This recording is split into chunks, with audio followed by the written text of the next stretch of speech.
think I should update you guys a little bit and explain what's going on here.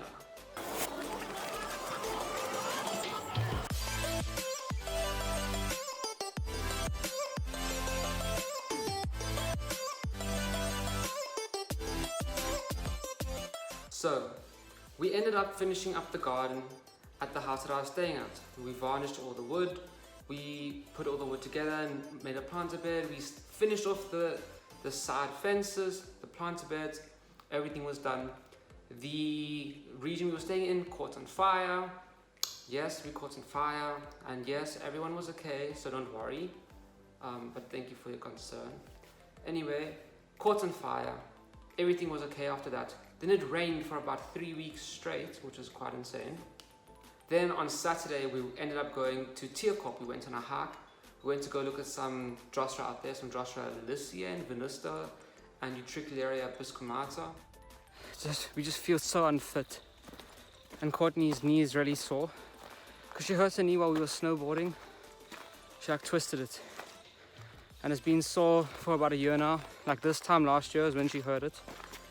So it's very difficult for her. I want you guys to see all these dead trees, like all this grey around us is all from when this area was burning last year, like a bushfire. It was all burning, and all this green stuff is obviously growth within the past year, so it shows you how quickly the plants and stuff grow back. And we found our Utricularia, tiny little purple flowers. You can see the leaves down here. Tiny little flowers. And there's a couple of them here. Let me find another one. There's another little one. Court just said that she found small, so just walk there. Tiny Drosera. And even a tinier one. There's a nice one here in the shade. Alicia or Venusta, I'm not really sure. Nice hairy in the middle. Nice and sticky as well. Don't know what they are. I'll have to find out. I need to slow it down so you guys can see better, so that's what I'm doing. And there's some more back here. Couple little guys. See them there. Oh shit, there's a lot more. Check this all out, guys.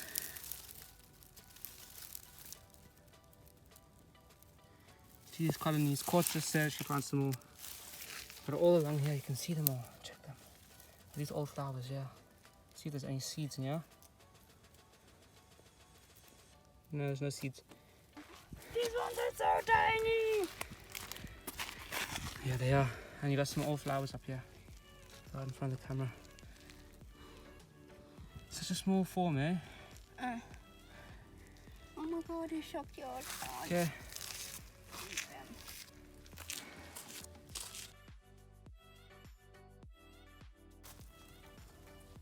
So we're just looking around at the Drosera. What's doing in there? This is a nest, Court. Spiders are a nest. They do, Court. Zoom in so they can see. And this bush touching my leg is really creeping me out now. What is that's a Rain spider? No. Rain spiders don't work with webs. like an orb, like a weaver or something. I don't know. They just make those little nests. They put their babies in there. Ugh. And then the babies Shush. are born. Shush! And then they get eaten by the Drosera. They must all die. You guys have to see this view.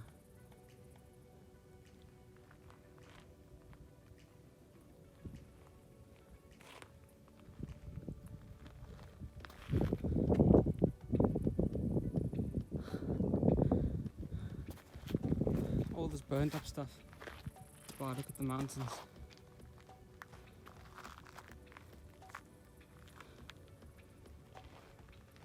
It's so nice. Guys, we found Courtney. And she found this. Nice waterfall kind of thing. There's a nice Drosera going there. Damn, this is nice. This is all peat as well. Check that. That's proper peat being held together with these roots. See the Drosera in the back. I don't think this is Drosera venusta yet, but I don't really know because I'm not really good at identifying them like this. Now sphagnum moss carpets down. Oh wow, look at that. Deep this goes. Look at the sphagnum moss, God. This is like the type of moss you want your nepenthes to grow in. Oh, look how deep it is. Yeah. It's so healthy and nice. You just like swap it finger. Imagine this hut is going to be like the hut from Fernkloof. I really think that's exactly what we're gonna have. I think it's going to just be a toilet again. That's what happened last time. There's some more Drosera. You can see it here. There's another spider thing. A what? A spider cocoon. A spider cocoon. Oh, is there another one on there? Mm. Is there a spider on top of that? I don't know, I'm just not looking at it. Another one? Yeah, it's flowering ones. Yeah. Yeah. Yeah. What's there? Flowering ones. Check them out. There's a nice one in between here.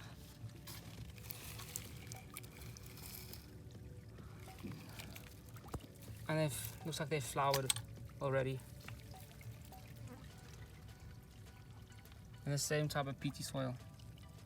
We're like 600 meters away from the hut now, and this might be the seepage that they refer to. How did that happen, Court? It's the hole in my foot.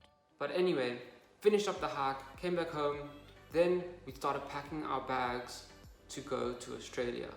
And I might sound a little bit tired and like monotoning quite a bit. I am quite monotone anyway, but I was very stressed and tired throughout recording all of this. It was about 30 hours in total of traveling time. We went from George to Johannesburg, from Johannesburg to Dubai, and Dubai to Brisbane, which is where we are now in the Brisbane area in Australia. So hope you guys stick around and listen to the entire video because it was very stressful and actually much more difficult than what I anticipated. So thanks guys. Hey guys, so it's the night before we leave to go to Australia. Everything is packed. Quite a scary thing to think about, you know, leaving everything, you know, behind and packing up everything you own into 2 suitcases. But it's the night before and I have a lot of mixed feelings, but I'm excited mostly, so we'll see how it goes and take you guys with for the journey. I also realized that the biggest thing about us going is taking seeds into Australia. These are the seeds that are going with us to Australia. There are 47 packs here of Drosera and Utricularia seeds, all in see-through baggies that are being kept in the fridge for the meantime. And there's lots of rules and regulations that you have to follow, which I'll talk about more as this vlog continues.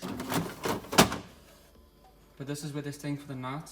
And here's everything I own in 2 bags, which you can't see well.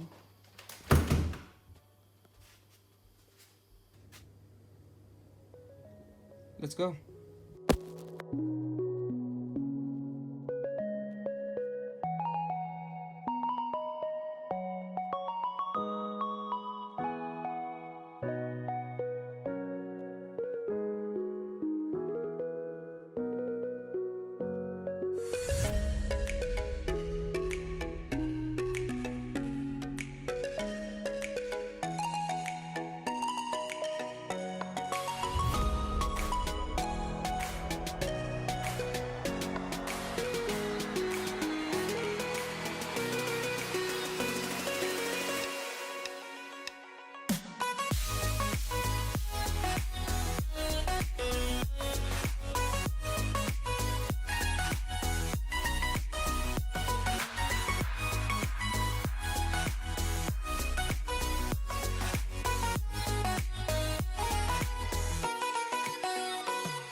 guys the drama that happened from leaving the Johannesburg airport. So firstly, my bag was very overweight in George because the handheld like bag weighing scale thing that I have is incorrect.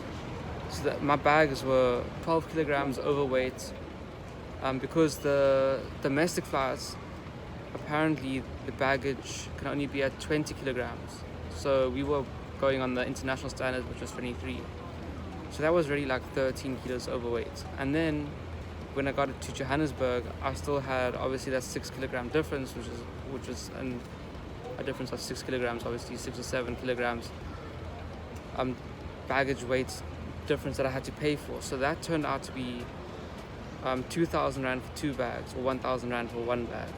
So the lady at the counter was like, take everything, well, as much as you can out of the bag that weighs a little bit less and put it into the heavier bag, so you only pay for 1 bag.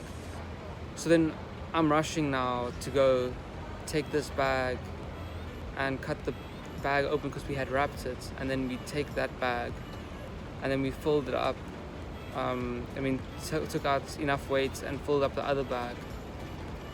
So we did that, and then I wanted to go re-wrap the bag, but the queue was too long, so I went and I had to buy a lock instead. And bear in mind, I had now taken out the packaging, which is around our hydrofoggers and the heaters in the bag. So we had taken this out, put it into the other bag, couldn't re-wrap the bag, got a new lock, went back to the machine, put my bag on the machine, it was fine, put the other bag, which was 7 or 8 kilograms overweight, on the machine, and I didn't add or take any weights out of this bag. Turns out the machine is faulty and it read the bag as 22 kilos. So I'm confused as like, my bag was literally 28 kilograms 10 minutes ago and now it's reading 22. But I didn't question it.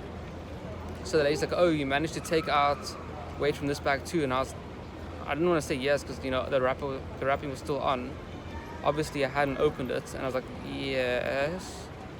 And then she's like, okay, cool. So then she just printed out the sticker, put it on, and as I was walking away from the till, I saw it jump up to 25 kilograms. So that machine is very f***ed up, and I'm actually very grateful because I saved a lot of money. And then after that, there was security, which was an issue because I took out my laptop and the battery for the laptop, which we have to do in South Africa.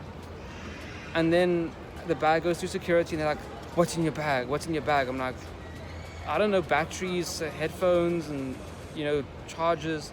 They keep asking me what's in the bag, and I had forgotten I packed my PlayStation in the bag.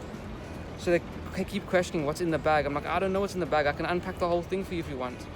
And the dude who scanned the bag turns around and says, it's a PlayStation. I'm like, okay, well then why are you guys asking me about what it is if you can obviously tell it's a PlayStation? So anyway, I had to take it out and put it on the scanning machine. Anyways, a whole lot of rubbish, you know, and I was so stressed at this point because firstly the bag was overweight and it wasn't overweight, and I had to pay money, then I didn't have to pay money, and now this PlayStation is an issue. And obviously leaving the country forever and then having to, you know, move to a new country, it's a lot of stress in itself. So then all of that, and then we got into the flight, and it turns out someone got into the flight who was very sick, and you know, it's the coronavirus thing going around, but I don't think they were sick because of that. I think they were overplaying it or something. But it delayed our flight by an extra hour because this person was sick and they left all their bags on the flight and, you know, in the hand luggage. So the air hostesses were looking around for where this bag of theirs is that they left somewhere. And then the flight started, and the only good thing about that really was that it was such an empty flight that I had 4 seats to myself, and then could lay down and stuff. And obviously that flight was delayed, but the layover was 3 hours, so the 1 hour extra was now reduced to 2 hours in Dubai, so it's not that bad. And everything seems to be going okay for now, but we haven't even gotten to the Australian border, and that's where the biggest issues will be because of the seas. So we have a lot to do, and it's still a 14-hour trip in front of us, so hopefully I can stay awake throughout the whole flight. Okay, and now we have finally arrived in Australia. So I think we should talk about customs and quarantine and all that other stuff when arriving in Australia. So we took off from Dubai. I slept for basically like 7 hours, and that was only half of the trip. So the extra 7 hours I spent, just watching films and stuff. And then we landed back in Australia, in Brisbane. So the first thing that happens is that you obviously get off your plane, and you go get your bags from the carousel, and then you walk, and there's like rows, and they say, if you have this type of passport, come here. If you don't have this passport, come here. And if you have these passports, come here. It's quite technical, but it's easy to follow. So you get into the lanes, and then you have this little paper that you've already filled out on the airplane that says like stuff you have to declare. And obviously, I declared that I had seeds and that I was living in Africa, and there's all these other things that you have to apply. That you have to tick off on the paper. So we did that. Went in there. You go through the lanes with your passport, and they come and they check your paper to see what you filled out. You go to passport control. The lady was very grumpy. I don't know why. Probably because it was like 2 a.m. or something. Anyway, she checks it. She asks you these questions. Just confirms everything that you're declaring. Go through. You get into another line. If you are declaring things and they check your papers, you go into that line, and then they split you up even more. So like they check it, they say, okay, seeds, and you have forms. That's what I had. So they ticked it. Do you have medication? Yeah, I have medication. They tick it and they tell you, okay, go this line. Other people's went to a different line. I went into my line, and by this time I was really nervous, because what if they don't take the seeds, even though I followed everything, and I had my humidifiers as well. I don't know if you guys remember that video with the $500 humidifiers. So I have 2 of those and a greenhouse heater, which I've obviously cleaned up very well, but they didn't ask for it, so I wasn't sure what to do. And I also had my PlayStation. I was really worried if I shouldn't declare my PlayStation, because you don't know what not may or may not be an issue there. So I was really worried, but anyway, I was declaring stuff, so it would have been fine. I was still super nervous though. Get into the line, the guy checks our papers, like, okay, just step down there, this is the line that you follow. They take your bags and they put it on this huge machine that x-rays your bags. And I was telling the guy oh, I have a PlayStation, I brought my laptop, I have like motors with me. He's like, no worries, we'll just see it on the machine. So I'm super nervous, and the dude is so super chilled and relaxed. So that actually did quite help with my own nerves. Then we go, he says okay, bring your stuff to this, it's a metal table, and you open your bag and you take out all your stuff. So I was like, okay, which bag do you want to see first? Well, let's just see the seeds. So okay, sure, don't you need to check the PlayStation and stuff? And I even said to him, I'm super worried about the heat. He's like, nah, we don't worry about that stuff. So I was like, oh, okay, that's surprising. Anyway, took out the seeds, and he's like, oh, this may be an issue because they are not commercially packaged. And I was like, shit, yeah, I know this, but let me just show you the paper that I got from the Barcon website. So you go to the Barcon website, it tells you what you need to get, what you need to bring in, all these other things. And bringing seeds was pretty simple. As long as it's permitted species in a clear bag, and you have an invoice, or it's commercially packaged, or suppliers declaration, etc., those things, then it's fine. So you say they're not commercially packaged. I'm like, no, on the paper, because I printed out all the papers just so I could show him. So I could say to if it's not commercially packaged, then you can bring it in as long as it has a supplier's invoice, which I did have. So he's looking at the seeds, oh, I've seen these Drosera before, oh, I saw these Sarracenias literally a week ago. And I was like, okay, that's cool. But he had to say his invoice and stuff. I was like, no, don't worry, he did a better job than what I would have done. So it seems like I followed everything perfectly well, and I was super stressed for no reason. Besides that, I was so nervous about my bags being overweight. As I said earlier, I was so stressed at this point, and I just remember saying, no, you did a great job, these are all fine, take them all in. He had to check Darlingtonia because I'd never seen them before, but they permitted species, so it was fine. I was like, yeah, you did a good job, they're all clean. He gave them to me, and I was just shoved them back into my laptop bag, because that's where I kept all of my documents. And I was super scared. I was like, okay, this is perfect. I'm so surprised that everything worked out. Put it in my bag and I walk off, and I'm whew, all of these feelings just come off of me, I'm just so relieved now, and then obviously the stress comes back, because then you start thinking about house and food and spending on a travel card, which is quite difficult sometimes. So, but anyway, it was actually pretty easy. So the steps that I followed is that I went into the Barcon website. The Barcon website says, they give you like type in the seeds that you're trying to bring in. So I typed in Drosera, and then you have different cases. I chose permitted species, permitted seeds for sowing case, because that's what I was bringing in. They go through a whole like flow chart that says, are they permitted, are they clean, are they pitted, are they not pitted, are they genetically modified, have they been tested in the lab, and all these things. You just, honestly say yes, no, basically.